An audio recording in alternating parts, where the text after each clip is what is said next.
In the time and place that we have a pretty trashy virtual console, we gotta pay for online, etc., etc. It was a console, well, I would say is the middle ground between the Wii and where we're at now with the Switch. Obviously, everybody knows the Wii U. Now, it's come to my attention that a lot of you have not even owned these or even grew up with these like I have back in my teen years. So I would like to just highlight a bunch of the key things the Wii U did that, well, made up my whole high school life.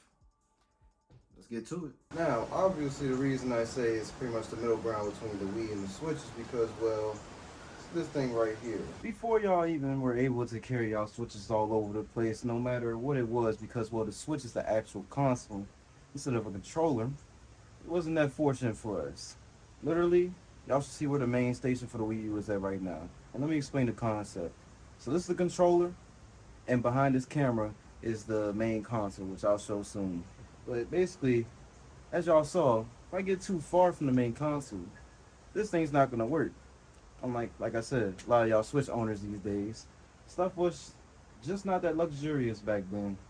Nah, it really wasn't back in 2013. And also that reflected in the sales as well.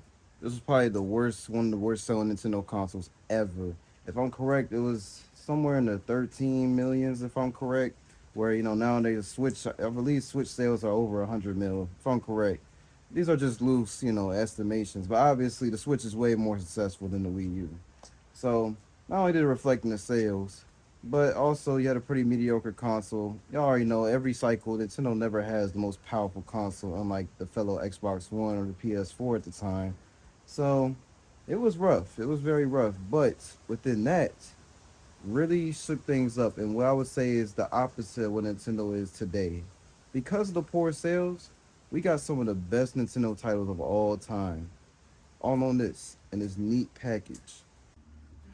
And with this new Soul Pressure, well, they were forced to create a bunch of banger games. Shall we continue? We'll just use one example, which is right there. Start your engine. I wasn't really expecting him to say that, but oh well, I'm more used to the Mario Kart 8. But anyways, yeah, it was one of the many titles that have been ported to the Switch. Now you might be like, oh, okay, that's only one title. Okay, I see where they got the deluxe from because it's not its own game. Well, you also got Super Mario 3D World. And even though Smash Ultimate is a whole different game, you gotta at least admit it has to be on the same engine. I mean, it's just a personal hypothesis. You can tell me what you think, or you can tell me what you know. Either way, without the Wii U, I would argue to say a quarter of the whole Switch library wouldn't even be there in the first place. And now that we're done talking about the official Wii U stuff, I think we should definitely tap into the more mysterious side that a lot of y'all may not even know that the Wii U has a potential to do. And yes, we're talking about the hack scene. We're talking about homebrew, all that good stuff. And while the Wii is able to do a lot of similar things the Wii U is able to do hacking-wise, because the Wii U's new HDMI port, which was a new thing for Nintendo consoles at the time, not only are you going to be able to enjoy those things in HD, but also it's a better running console in general, so you might as well just go with that. Now, even though the Wii U had its own menu, you could also tap into a virtual, basically a Wii menu. And well, how do you get into that? Let's find out. It's actually quite simple. So basically we just press this, and what we can do is we can press the plus on the Wii remote button to just make it display only on the gamepad. Yeah, pretty neat, isn't it? And at this point, we're on basically the Wii menu. And fun fact, this is actually a sensor bar right here, so you can connect your Wii remote to it, and you can go to town with it. So anyways, if you ever want to go back to Wii U menu, that's always an option.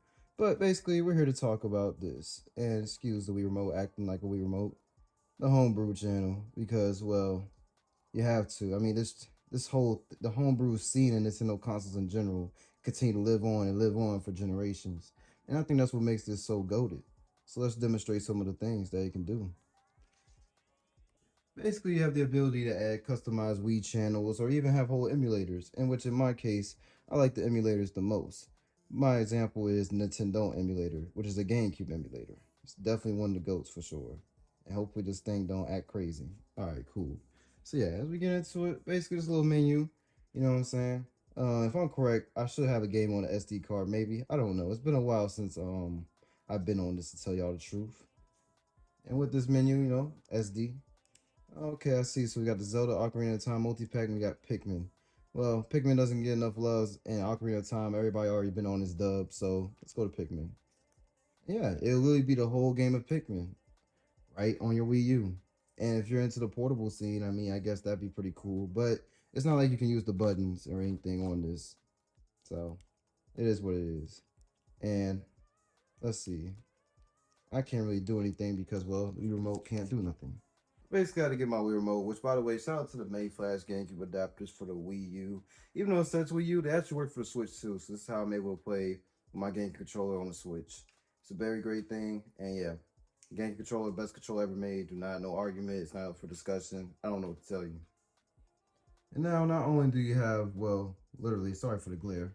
Not only do you literally have a GameCube game on the Wii U, but also in full HD, and it's really nice. And also, most of the ISO files that I legally own for the GameCube, you can actually put in progressive mode as well, progressive scan mode, which basically makes it look better for English. And yeah, literally, I could log right on.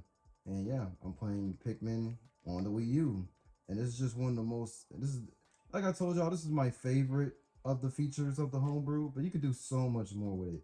I was able to download a mod for Mario 64, multiplayer, all sorts of things like that. As you see, it's Pikmin. And also, by the way, the only reason I'm recording it like this, well, one, I want to demonstrate it. I want to demonstrate it on the gamepad. And well, also another thing is that my laptop isn't strong enough to put everything together. So I'm trying to just make this thing compose of iPhone files to hopefully make it the most optimized it can be to edit. Yeah, man, can't wait to upgrade this computer soon, but sorry, I'll have a new MacBook soon. But yeah, it's really Pikmin. And it controls good, like the original, obviously, because I'm playing with a game controller. But yeah, it's one of the many great things about the Wii U. Not only is it good on its own terms, because like I said, it owns pretty much like a quarter of the Switch's library nowadays. But also, yeah, like I said, it's pretty, you know, the modded scene alone is something to not be bothered with. And another thing to mention is that not just with the Wii U, but also with the Wii and let's see, the 3DS as well, even the DSi, Virtual Console was always handled a billion times better back then than nowadays, where it's a subscription thing. It's more like a streaming service. Back then, you just had to go to the eShop, you buy the little titles. NES games usually be like $2, $5 for any SNES, I think, and for 64, maybe $10. By the way, they were stupid cheap, and you just buy them and then you own them forever. You don't have to keep on purchasing an online membership or anything like that.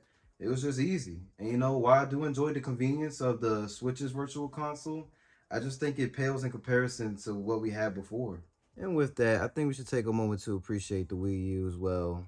I wouldn't say success, but unintended purposes. Like I said, putting Nintendo in a corner, which really pressured them to make high quality games, in which what I think is, I think Super Mario 3D World is one of the best Mario games of all time.